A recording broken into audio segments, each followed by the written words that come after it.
গঙ্গা নদী ভারতীয় উপমহাদেশের প্রাণস্রোত। এই মহান নদীর জল কোটি কোটি মানুষের জীবন ধারণের প্রধান উৎস। তবে এই নদীর ওপর নির্মিত একটি বাঁধ দীর্ঘদিন ধরেই অনেক বিতর্কের জন্ম দিয়েছে। হ্যালো ভিউয়ার্স, আজকে আমাদের আলোচনার কেন্দ্রবিন্দু ভারতের পশ্চিমবঙ্গ রাজ্যের মালদহ মুর্শিদাবাদ জেলার সীমান্তে অবস্থিত ফারাক্কা বাঁধ। ফারাক্কা বাঁধ গঙ্গা নদীর ওপর নির্মিত একটি গুরুত্বপূর্ণ অবকাঠামো, যা নির্মাণ করা হয়েছিল মূলত কলকাতা বন্দরকে রক্ষা করার উদ্দেশ্যে।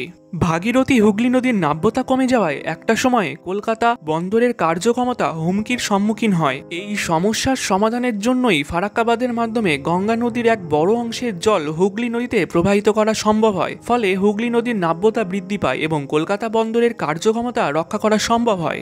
ফারাক্কা বাঁধ নির্মাণের পরিকল্পনা মূলত ব্রিটিশ শাসনামলেই শুরু হয়েছিল, তবে দেশভাগের পর ভারত সরকার এই পরিকল্পনাটিকে বাস্তবায়িত করে।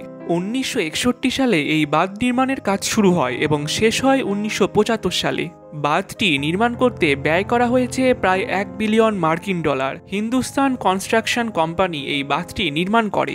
বাঁধটির কার্যকারিতা কেবলমাত্র কলকাতা বন্দর পর্যন্তই সীমাবদ্ধ ছিল না, এটি ভারতের বেশ কয়েকটি রাজ্যের কৃষিকাজ, জলবিদ্যুৎ উৎপাদন এবং সামগ্রিক অর্থনৈতিক কর্মকাণ্ডেও গুরুত্বপূর্ণ ভূমিকা পালন করে। তবে এটির বেশ কিছু নেতিবাচক প্রভাবও রয়েছে।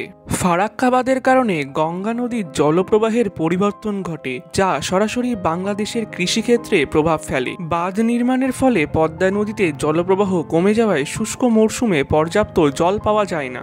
ফলে কৃষি উৎপাদন হ্রাস পায় এবং খাদ্যের নিরাপত্তা হুমকির মুখে পড়ে। এছাড়াও পদ্মা নদীতে জলস্তর হ্রাস পাওয়ায় নদীর তলদেশে পলি জমতে শুরু করে, যা নদীর গভীরতা কমায় এবং জলজ জীববৈচিত্র্যের ওপর নেতিবাচক প্রভাব বিস্তার করে। সুন্দরবন অঞ্চলেও লবণাক্ততার মাত্রা অনেকাংশেই বেড়ে যায়।